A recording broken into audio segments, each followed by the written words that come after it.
Hi, this is Nat, and we're off our couch at Epcot, our favorite park here in Walt Disney World in Lake Buena Vista, Florida, at a festival we love and always look forward to attending, the International Festival of the Arts.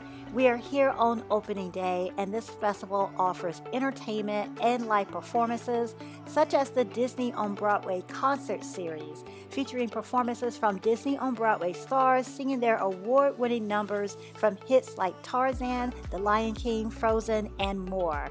There's also merchandise like fine art, 3D sculptures, and more available for purchase.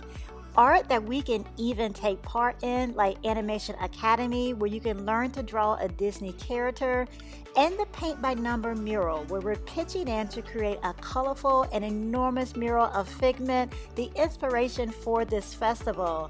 There are also Artful Photo Ops, where you can step into classic masterpieces and take some one-of-a-kind pictures and enjoy an artistic take on food from the many food studios throughout the park.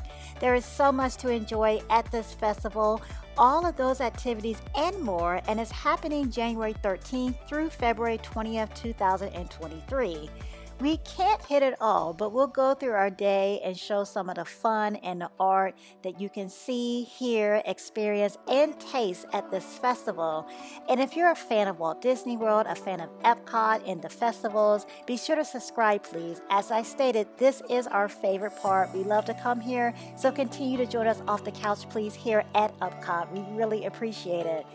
First, we are picking up our festival passport, and it will act as our guide as we navigate the park and try to decide what will make a priority during our time here at the festival. I always love the passports offered at the festivals, and this one is really fun too. There are animation activity pages within the booklet, and it's a flip book too. Flip through the pages of the passport to watch Figment come to life. I'm not really good at flip books, but once I get it moving at the right speed and in the right order, this is really cute. Speaking of Figment, that's what the expression section of Paint by Number mural is all about. The colorful strip of figments that you see on the back wall, that is what the mural that we'll be painting today, the mural that they're going to start the festival with, will look like when it's all said and done. We're about to do our part. We're getting our paints and paintbrushes. We're getting in line now. We have paint for numbers 1, 2, 3, and 5. And we can paint 6 squares for each of our assigned numbers. And this mural activity is available daily till 5 p.m. during the festival. The line moves fast. In fact, London and my son had to get out of line, so it's just up to my daughter and I to make our mark for the family. And everything is happening from the stroller today because it's a bit chilly. It's around 60 degrees, which isn't bad, but the wind is kicking. So my daughter is insisting on doing everything underneath her bundle of blankets. Honestly, it makes sense. She's doing a good job though, although she can only go so high on the mural due to her seated position. So we have to look for the low numbers. Didn't think painting inside of a square would be something we want to wait in line for, but it's actually pretty fun. And when it's all done, we would have helped create this masterpiece. One of my favorite things to do at this festival is to check out the chalk art. They're just starting, so there's not a lot to look at right now. We're seeing the process, and it looks like Mickey is starting to come to life. Last time we had the chance to see a lot of characters envisioned as chalk art design, but we do plan to come back later during the festival, so hopefully we'll see more then. Here is the kids' chalk art area. It's open from 11 to 5. This is an activity that requires getting out the stroller, so my daughter is only looking, not partaking. And we're running across another really fun activity here at the festival, and I think this is my favorite part of the festival. It's hard to say though. I love a lot about this festival, but these photo ops are so much fun. You actually get to slip into popular artworks like Cafe Terrace at Night and Sunflowers by Van Gogh, Luncheon of the Boating Party by Renoir, Peter Pan's Storybook, and more, and take some really cool pictures, some unique one-of-a-kind photos, and memories that you can take home from your trip.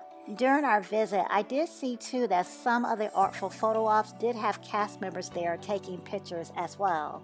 Okay, so we've covered entertainment, activities, shopping. Let's get into the food. There are so many items we wanted to try, and there's no way we can get through it all in just this one visit.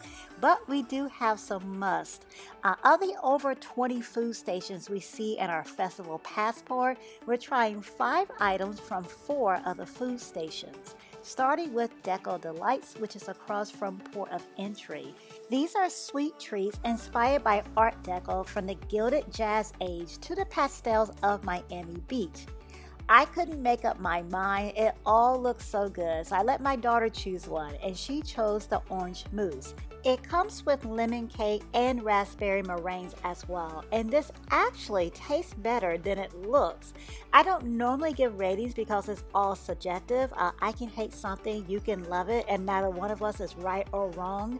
This time though, I am going to give ratings for the looks compared to how it actually tasted. So for this, the orange mousse, for the looks, we give it a 9. The taste, a 10. I want to give the looks a 10 too, but I just said that it tastes better than it looks. And I'm on a 10-point scale, so I have to give the looks a 9 so my whole rating system makes some kind of sense.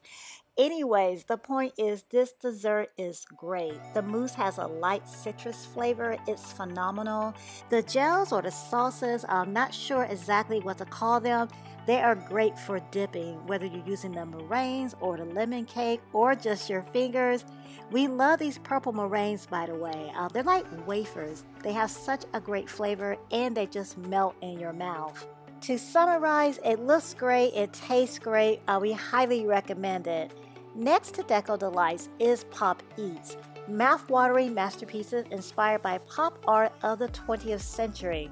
I've been waiting to try this for a while, so I have no problem waiting in line. Here we're going to try 2 items, the tomato soup with pimento cheese, bacon, and fried green tomato grilled cheese, and the almond frangipane cake. Both the almond frangipane cake and the lemon mousse are part of the wonderful walk of colorful cuisine. If you select 5 of the 7 colorful menu items in the passport, make sure to get your passport stamped and then come to Deco Delights across from Port of Entry where we just were to get your special prize, which is shown right here on the board, the Artist Palette Cookie. We're not going to embark on that journey today. We're designing our own wonderful walk of colorful cuisine, but we will get to see another one of Disney's choices in a bit. But first, this is the tomato soup with pimento cheese, bacon, and fried green tomato grilled cheese. As far as looks, I give it a 7, and that's just because of the soup can. I don't know how artistic grilled cheese can be. I'm sure Disney will prove me wrong soon. Anyways, I ordered this entree so I could take the soup can home as a souvenir, but I am happy to say that I actually love the tomato soup, and I am not a tomato soup fan. I'm not even a soup fan, but the soup is tasty, it's warm. I mentioned already it's chilly and windy today, so this is perfect and it's filling. London is tasting it also, and he's enjoying it as well. He's pleasantly surprised, along with me. For the soup, rating the taste, I give it an 8. I'm letting London rate the grilled cheese because it has a kick, and London loves spicy, so I'm sure his rating is more accurate than mine. He's giving it a 6. He does like it. He prefers to dip it in the soup, so if you're a sandwich dipper, that may be the way to go. On to our next item here at Pop Eats, the almond frangipane cake. This is definitely a 10 as far as looks are concerned. I'm not sure how Disney even does this. I imagine there's a Pete Mondrian composition with red, blue, and yellow cake pan, and I just don't know about it. As far as taste, it looks better than it tastes in our opinion. It's not bad, it's chilled though, so it's cold. It's a little dry, and I'm not a big fan of the jam. The cake is layered with raspberry jam and Belgian chocolate. I give it a 6 as far as taste is concerned, but if you love the jam like my kids did, you'll enjoy it. My kids are devouring the cake. They made a point to show me that Elsa also loved the cake, probably because it's cold. Bad joke, sorry. My daughter bought a new emote from the creation shop, so Elsa is joining in on the fun with us today. So Elsa and the rest of us are now traveling to Japan to visit Goshiki. Hopefully I'm pronouncing that right. Hopefully I'm pronouncing all of these new words that I'm learning today correctly. Goshiki offers delectable dishes featuring the 5 colors of Japanese cuisine. And we're here to snatch a rainbow katsu sando. It's a pork cutlet sandwich with tangy tonkatsu sauce and cabbage and rainbow sweetbread. I'm really surprised this isn't on the Wonderful Walk of Colorful Cuisine menu. I mean, does it get more colorful than rainbow bread? I give this a 10 as far as looks are concerned. My kids love the look of the bread too. Again, I'm not sure where Disney buys this bread or how they make this bread, but it's awesome. Of course, we have to taste it still. It just can't look good. And after tasting it with and without the cabbage, definitely prefer it with the cabbage. And as far as the taste is concerned, we would give it an 8. It's hard for me to describe. This isn't something I get to eat all the time. I like the pork. I like the flavor of it. It's kind of thin. So I feel most of the appeal of this sandwich comes from the crispiness of the cabbage and the tanginess of the sauce. And if you try any of these items, definitely let us know if you agree, if you disagree. What would you add to the description? We're grabbing one last item. I'm in line now in Italy. This is my longest line today. Probably took around 20-25 minutes. Not too bad for it being opening day. I don't mind the line because I badly want to try the mozzarella frita here. This food station specializes in flavorful Baroque cuisine prepared with rich color and dramatic flavor. The mozzarella frita is a flash-fried breaded fresh mozzarella round sitting in the center of the palette and then surrounded with condiments. I give the look more like the concept a 9 because it's kind of messy. Between the pesto dripping and the tomato soup I had earlier that just would not stay in the spoon, I am a mess right now, and the wind is not helping, as you can see. I had to give up filming it behind a pretty background and just sit this palette down. It felt like it was about to fly out of my hand. Moving on to tasting it, I like it. I love the variety of condiments. The mozzarella is good. It's not enough to really enjoy all of the condiments I feel. And for $8.25, I felt it was kind of high. I really feel there needs to be more mozzarella for the price. You do get an actual palette, so I imagine that has something to do with the price. I didn't see anything naming the condiments, but I'll give you my description. The brown sauce tastes both savory and sweet. The orange radish sauce is tomato based. That's what it tastes like to me. The green condiments are pesto, I believe, I'm pretty sure. And the light yellow condiments remind me of horseradish.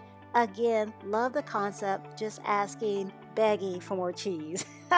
And that is the end of our trip to Epcot's International Festival of the Arts. And we are planning to come back and enjoy more at the festival already. This visit was kind of cut short with complications and the weather. So we do need to come back and try more and do more.